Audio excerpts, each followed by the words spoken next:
Welcome, my name's Doctor Warrick Bishop. I'm a cardiologist, I'm an author and a keynote speaker. I'm CEO of the Healthy Heart Network. I'm all about trying to help people live as well as possible for as long as possible. Heart disease is huge in Australia. Every 20 minutes someone suffers a heart attack. Most of these could probably have been avoided if only we knew what to do. This podcast is all about helping you understand blood pressure, weight, cholesterol for better health. If you enjoy this podcast, I would be honoured for a 5-star review. You can share it with your family and friends. It may well save someone you love. Hi, Warrick Bishop here, and welcome to my podcast and videocast station. As always, I'm very grateful that you've taken the time to tune in and have a listen, and I hope you find the information informative. If you do have any suggestions for anything you'd like me to cover, please drop us a note at info@drwarrickbishop.online. Well, today I've got a couple of things to cover. The first of all is a little lesson on happiness. So we all talk about it, we all think about it. It is hugely important, and if we're not here for happiness, then what are we here for? Well, you can figure that out for yourself, but let me share with you a piece that has come across my desk on happiness, and it's to do with the Harvard study of adult development. And this is quite possibly the most comprehensive study ever conducted, viewing and following participants through their adult lives. The study actually started in Boston in 1938, so it's nearly been going 100 years and already covers 3 generations. That obviously includes grandparents, parents, and children, who are now considered the baby boomers.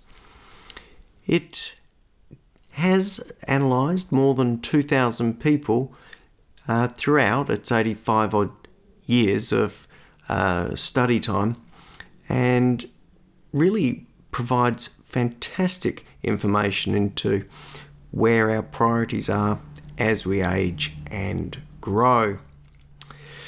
So when the study looked at happiness, it transpires that they found 2 major factors in common throughout the 85 years of research.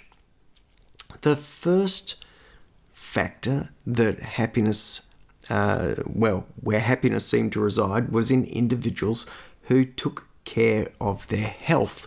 Well, of course, that makes some sense, because if you're healthy, you tend to be happier. The second place where happiness was found, or the second factor that seemed to be an important ingredient, was building loving relationships with others. Well, that also seems to make sense. In fact, both of those make sense, except one of the surprises to, at least to the researchers, and possibly to an innocent bystander, would be that what they found was that in terms of good health prognosis, the very best indicator of that was having a good relationship.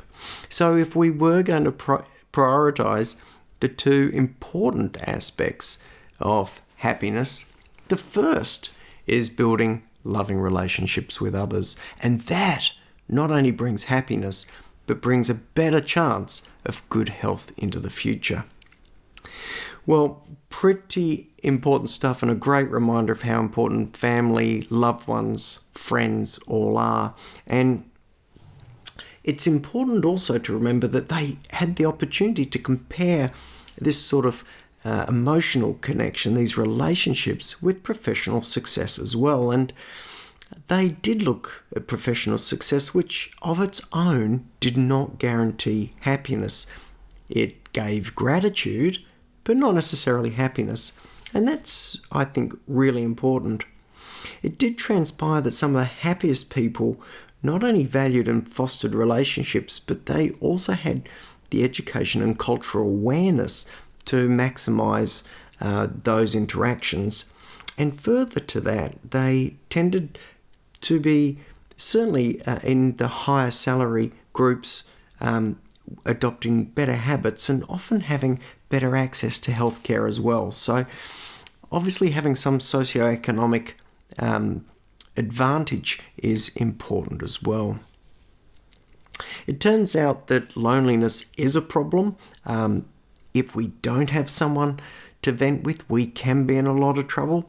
And the study authors or the study researchers have really made a point about recommending that people look to foster and strengthen and broaden relationships throughout community if need be, if they don't have close individual contacts. And this could be through camaraderie by engaging in sports or supporting sports, hobbies, volunteer work, and the like. So, pretty interesting stuff. Really important to understand that building relationships is probably the number one priority, and then number two, looking after your health. The other point that the researchers made in this study was happiness is not constant. It does ebb and flow. And they make this point in light of the social media brouhaha we see these days, where people seem almost exclusively to post these worry-free existences. Well, of course, there's no truth to that, and we all have ups and downs, whatever they may be, and there is a real importance to have the social skills to contribute to that resilience. But beyond that, it's the relationships with those social skills that will help people build resilience. So, in summary, the importance of having not just social skills, but building relationships and working on health will be your magic ingredients to a happy, healthy life. Well, I'm pretty happy to end that particular one there, but why don't I roll on to colorectal carcinoma?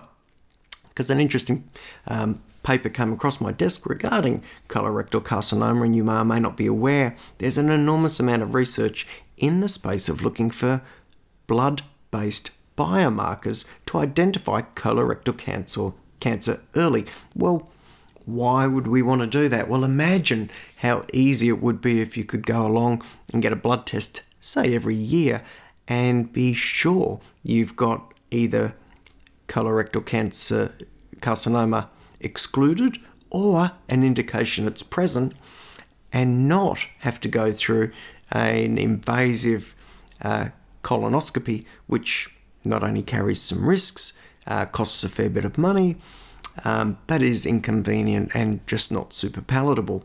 So there's a huge amount of research going on at the moment in the US looking at the ways we might be able to identify colorectal cancer, and for that matter, other cancers, by a simple blood test. Now, how could that occur? Well, it turns out that as these cancers develop, the DNA particles or the DNA fragments can be altered, but so can the messenger RNA fragments be altered. So these particular markers, these abnormal templates for the protein that the cancer is building, can end up in the bloodstream.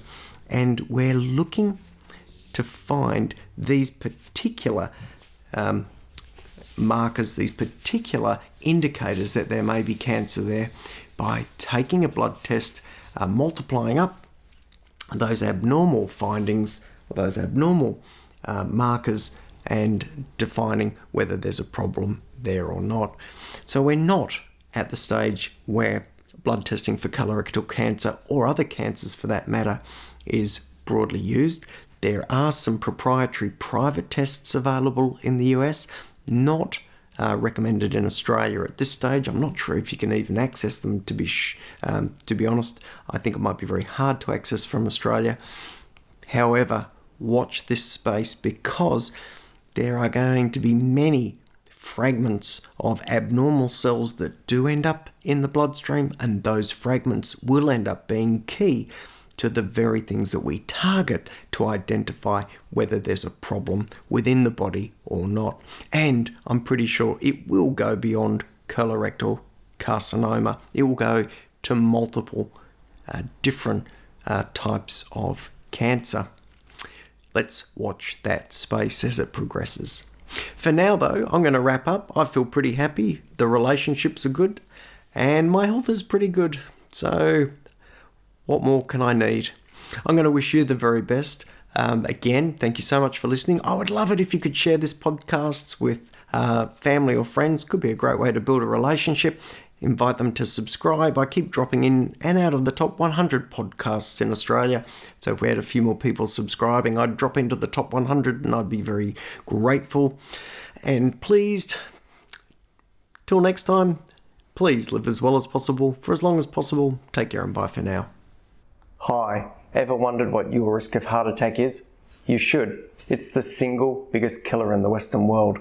We're talking one death less than every 30 minutes in Australia, one death less than every 60 seconds in the United States, 9 million deaths globally per annum. Well, how do you check your risk? Well, you can go to www.virtualheartcheck.com.au.